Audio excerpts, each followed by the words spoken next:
Aston Villa look like they're about to sign one Marco but miss out on another. Could Douglas Luiz be returning to Villa Park? João Palhinha, could he be coming to Aston Villa? And could we be about to sign another wonder kid? This is your Transfer Talk Rumour Roundup.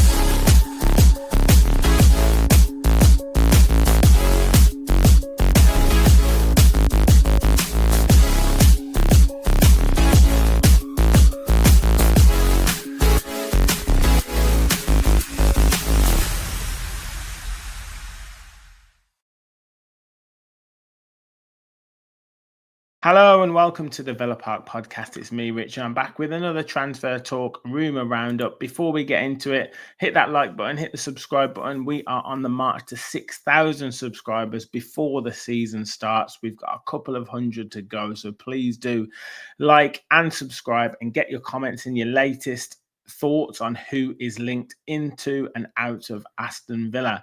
So let's get into it. It looks like we're about to make a signing, not necessarily one of the younger players that we've signed. I know we've seen Ozcan confirmed and Zeppakino Redmond signed, but this time it is a goalkeeper and it is Marco Bezo of Brest, and a Dutch goalkeeper, and has represented the Netherlands, has one cap and has 7 under-21 caps, has 139 appearances since 2021 for Brest. Before that was at AZ Alkmaar from 2017 to 2021, making 125 appearances, and Genk previously 2014 to 2017, making 54 appearances.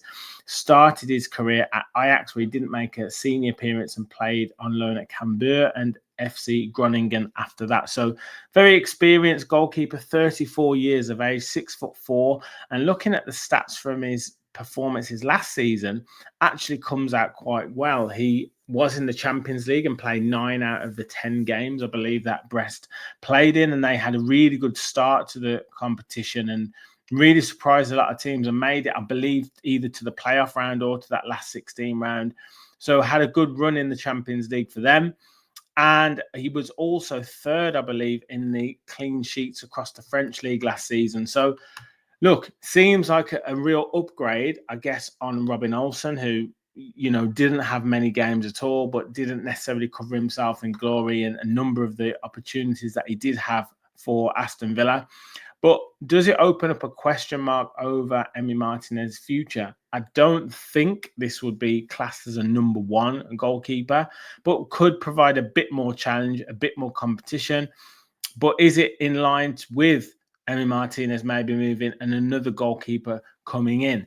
You guys will have to let me know your thoughts in the comments, but certainly looks quite encouraging in terms of a goalkeeper coming into the club. I'm not sure on what the fee would be at the moment. I haven't seen too many reports on fees, but yeah, certainly a good rating. 32 appearances, 32 starts last season, 1.7 goals conceded per game, 54 goals conceded across the season, 48 from inside the box, 6 from outside the box, and 77 saves, 59 from inside the box and 16 from outside of the box. And in terms of clean sheets, kept 10 across the season. So pretty much 1 in 3, 8 ball recoveries, 1.3 clearances. So yeah, I think a good solid goalkeeper and someone who would potentially, you know, challenge for that first team spot and put up a bit more fight to Emi Martinez that we were all crying out for, in terms of, you know, a goalkeeper to really put pressure on Emi, because particularly some games in the Premier League or some games in when it really, really mattered, he wasn't quite at the races. Yes, I think probably stats-wise, clean sheets-wise, it probably wasn't too much different to what he had the season before, but it just felt like his performances weren't quite there, and certain mistakes at certain key moments stopped. And maybe because he didn't have that pressure breathing down his neck of another goalkeeper, because it was maybe Robin Olsen, might have been a reason why he potentially took his foot off the gas or his eye off the ball at some points of the season. But you guys let me know your thoughts. Does it potentially open the door for him to move on? We've seen it cool. We've seen that interest cool in Emi Martinez. Manchester United, that ship maybe have sailed. Atletico Madrid, I can't see that happening. There seems to be too many links in the chain that need to come together to allow Emi Martinez to move on. But you never know. You absolutely never know. But it's good to see us potentially making a signing. And yeah, gets that ball rolling, I guess. And I think it'll be more about sort of evolution and revolution in the squad. It seems like Unai Emery wants to get a settled side in this preseason, put his stamp on how he wants the team to operate, how he wants the team to play, and not have too many disruptions. So that could be interesting. Now, one Marco to another, and it doesn't look like Marco Asencio is going to sign for Aston Villa. It looks like he's going to go to Fenerbahce. I think there's a few ends to tie up, so to speak, with that deal, but I think he is happy with the package, the salary package that they're offering. Obviously, Aston Villa, I don't think could get a deal done. They were the first options for him to speak to earlier on in the window, but I don't think anything could be done in terms of wages. I think transfer fee, we don't think would be a problem. But for me, I think we've been burned too many times as a club for these types of players who've come in on loan, done really, really well initially, and slightly got off the boil. I mean, Asencio did go off the boil after that Southampton game, I have to say, or even maybe the PSG game. I can't remember which one was before or after, but he missed a penalty against Southampton. Obviously, that can happen. He missed a big chance against PSG in the home leg, and I don't think he was quite ever the same after that. There was a couple of really good performances, one particularly against Tottenham Hotspur, the penultimate game of the season, but at Wembley wasn't very good at all, and then the final game of the season at Old Trafford was really poor as well. So I think a really brilliant start, and he really breathed life into the team. But similar to that Philippe Coutinho, I can't help but see parallels between that start from Coutinho and the start from Asensio. You're going to hit the ground running when you come in very often as a lone player, because you really want to impress. You really want to get your foot in the door and set your stall out. But then as it settles in, that kind of adrenaline drops, and it's really difficult to then sign a player off the back of that. And I would have been worried about signing him on a 3 to 4 year deal with real little sell-on value on a high wage. He gets injured, he loses form, and what do we do with that player? It's really difficult, as we've seen with Coutinho, and we've had to pay him his wages for years and years and years, and finally we've managed to get him off the books. And I would be really concerned on a Marco Asensio that same thing happens. So for me, I think it's the right move to not sign him. I think it's the right move to not sign Marcus Rashford, and I don't think Axel Disasi is going to sign either. So look, these loan players to varying degrees of success did quite well for us last season, but look, it's thank you, but let's move on and let's keep this squad settled. Now, another rumour that is gathering pace is Douglas Luiz back to Aston Villa. Now, I want to ask you guys the question: would you welcome Douglas Luiz back in the squad? The reason I say that is because, yes, it's all, I guess, a romantic story to get him back into the club. 175 appearances for Aston Villa in the Premier League, and did really, really well at certain times for us. Other times I felt he flattered to deceive. But has the club moved on in terms of the way that we operate, the way that we play, with Kamara and Tielemans predominantly in that midfield, with Onana coming through now? Are we moving to a more physical side of Aston Villa, with Morgan Rogers in particular in and around that midfield? We seem to have bigger players. Ross Barkley comes in, he's quite a big presence. And we always worried about us being really lightweight and not necessarily putting big challenges in when Douglas Luiz was in the midfield. And also that, yes, he has the ability to control the tempo of a game. Yes, he has the ability to, really dictate. But sometimes it was far too casual. But then on the other side, I think away from home, we've been poor in terms of our ball retention. And would Douglas Luiz really come in and help us with that again? Some of the wins that we had with him in that midfield, particularly away from home, and where we just controlled the pace of the game. We took the pace of the game out. We frustrated the opposition. So much of that was down to him. So that I'm a bit conflicted as to whether I would welcome him back into the side or whether I think we've moved on. But I want to ask you guys that question. How do you think he would operate? Would he come in and would he command a first team spot straight away? How would he dislodge Kamara or Tielemans? How would he come ahead of Amadou Onana now? What does that mean for Barrenechea, who we're looking at in pre-season? And look, when you look at the stats in terms of what Douglas Luiz did last season for Juventus, 3 starts and 19 appearances in Serie A, and you look at what happened with Illing Jr. and Barrenechea going out on loan.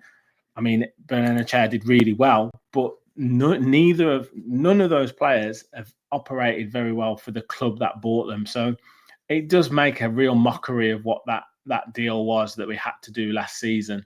It hasn't done well for any of the players, really, in terms of, yes, you could say Enzo had a really good loan spell, but I guess he might have wanted to play for Aston Villa. Illing Jr. had a frustrating time at Bologna, came back to Middlesbrough, did quite well, but ultimately, they might see that as a season wasted, and it's certainly been a season wasted for Luiz, all for the fact that we had to satisfy PSR rules, and it kind of made a mockery and a farce of the ruling. But that's enough on that side. Would you welcome him back? Would you see it on a loan deal, or would you want to see it as a transfer fee? Multiple clubs in the Premier League are apparently interested in him. I think Everton, I think Leeds, I think even Manchester United have been quoted as well as being interested. But would he favour a move to Aston Villa? That would be the question. And would you welcome him back? Now, we've also seen us rumoured to be having approached João Palhinha, formerly of Fulham, now of Bayern Munich, Portuguese international, and had many a battle with John McGinn when he was at Fulham. And yeah, John McGinn always used to like battling against him, and always one of those midfielders who's, real nasty player to play against. But at 30 years of age, 6'3", we've already got Ross Barkley kind of in that midfield position. Doesn't seem like an Unai Emery signing to me. 17 appearances for Bayern Munich last season. Before that, 68 appearances for Fulham, scoring 7 goals. Went to Braga on loan, 50 appearances, 4 goals. Sporting Lisbon between 2016 and 2022, 4 goals in 72 appearances.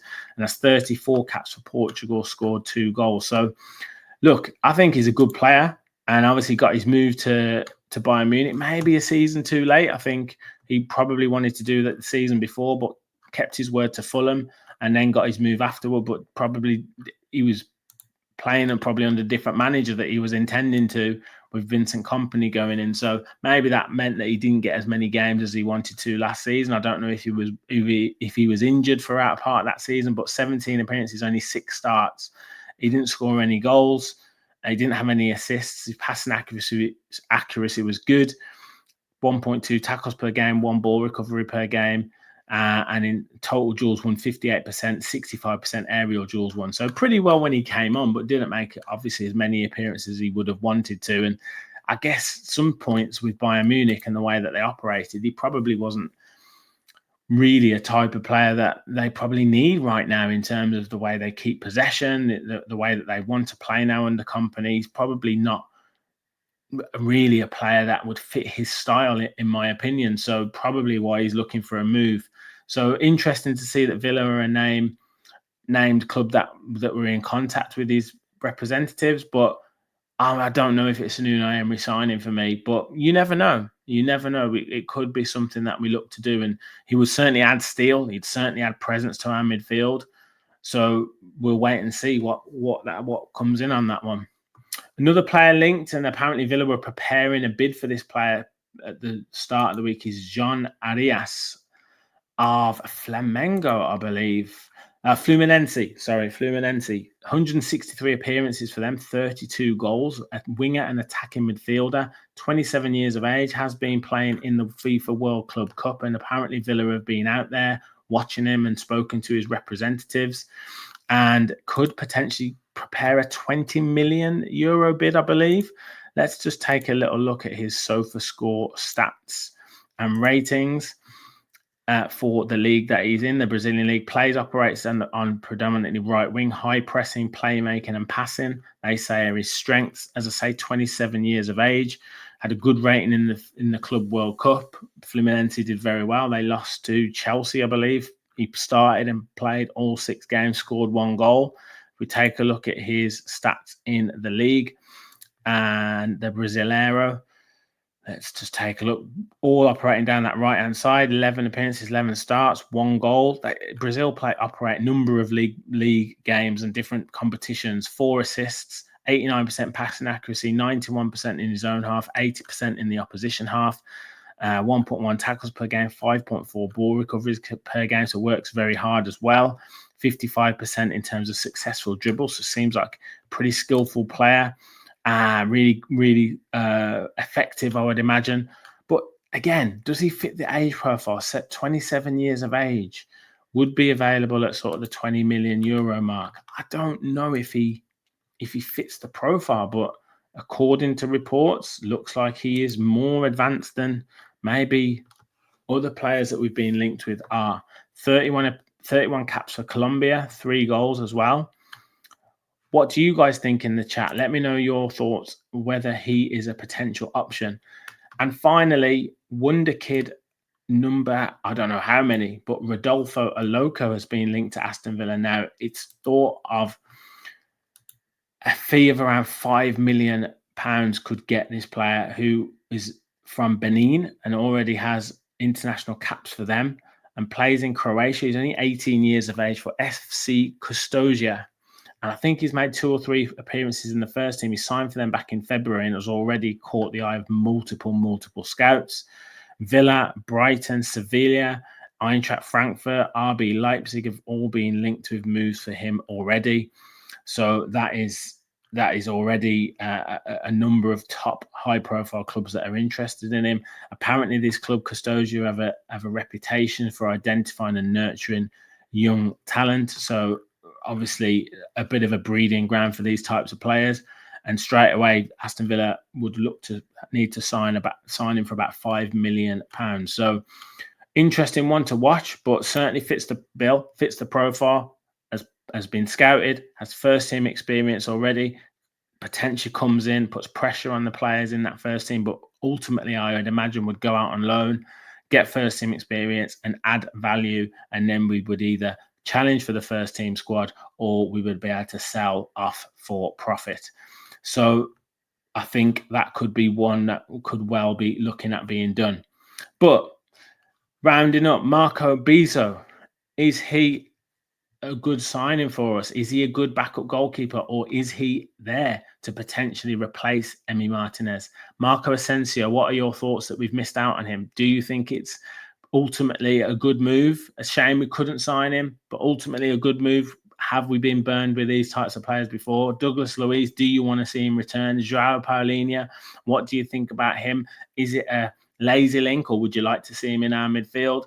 John Arias, what are your thoughts? Right wing, we need a right winger, but Colombian plays in the Brazilian league. Will it be a massive step up to play in the Premier League? And Rodolfo Aloco, Wonder Kid number 5,075 for Aston Villa, but we seem to want to sign them. So let me know your thoughts in the comments. Make sure you hit that like button. Make sure you hit that subscribe button on your way out. We'll be back with multiple shows. Yes, the boys are back in pre-season training. We've got Fans Forum next week. We've got potential watch along for the Walsall game, but certainly a match reaction as well. See how the lads are in their first pre-season game. So make sure you stay tuned to the channel. Thank you all for watching. And as always, remember, we'll follow the Villa.